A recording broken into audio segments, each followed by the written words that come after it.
โดยก็รู้สึกดีใจที่ได้เป็นส่วนหนึ่งในการเข้ามาประกอบส่วนเพราะจริงๆแล้ว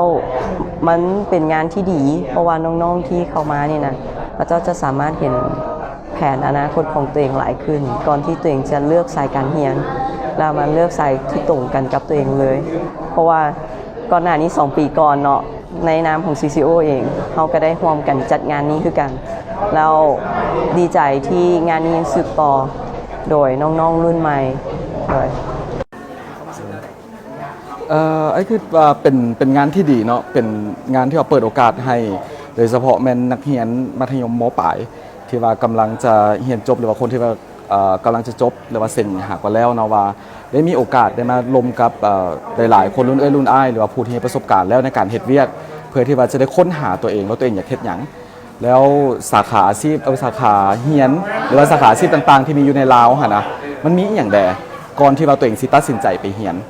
โดยแล้วคิดว่าหัวข้อในมื้อนี้ที่อาจารย์มาขอรายงานให้กับน้องๆคิดว่ามันจะเป็นประโยชน์ให้กับน้องๆหลายเท่าไหร่โดยในหัวข้อที่เข้ามามื้อนี้ก็คือเรื่องของตลาดแรงงานซึ่งส่วนตัวก็คิดว่าประกอบส่วนไปในส่วนที่ตัวเองแลกเปลี่ยนประสบการณ์กันเนาะก็คือดีใจที่ได้เป็นส่วนหนึ่งที่บอกว่าน้องๆต้องเกี่ยมตัวแนวใดกับการเปลี่ยนแปลงที่ไวขนาดนี้กับยุคไอทีว่าเขาสิปรับตัวแนวใดกับตลาดแรงงานที่จะหมุนไวในอนาคตแต่ก็อยากบอกน้องๆว่าทุกอย่างน่ะมันขึ้นกับตัวเขา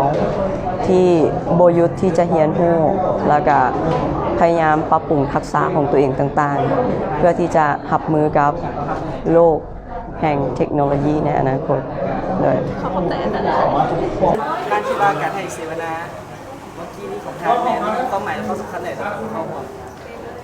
สำหรับเองคิดว่ามันเป็นอีกอย่างที่ว่าค่อนข้างสำคัญหลายเพราะว่าอย่างหนึ่งไอ้คิดว่าอยู่บ้านเฮาจะบ่ค่อยมีการล้มกันโดยเฉพาะล้มกับใบหนุ่มเนาะว่าใหญ่ไหมจะเป็นอย่างจะเฮ็ดเวียกอย่างแท้ๆเจ้าฮู้หรือยังว่าตลาดแรงงานมันเป็นแนวใดแล้วเจ้าเองเจ้าพร้อมหรือยังที่จะออกไปเฮ็ดเวียกส่วนใหญ่เขาจะบอกกันแต่ว่า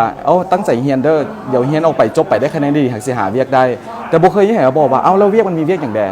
แล้วมันเหมาะกับข่อยหรือบ่แล้วข่อยมักเฮ็ดเวียกตัวเรานั้นหรือบ่แล้วถ้าสมมุติว่าข่อยเรียนตัวนี้ออกไปเด้ข่อยสิได้อย่างใด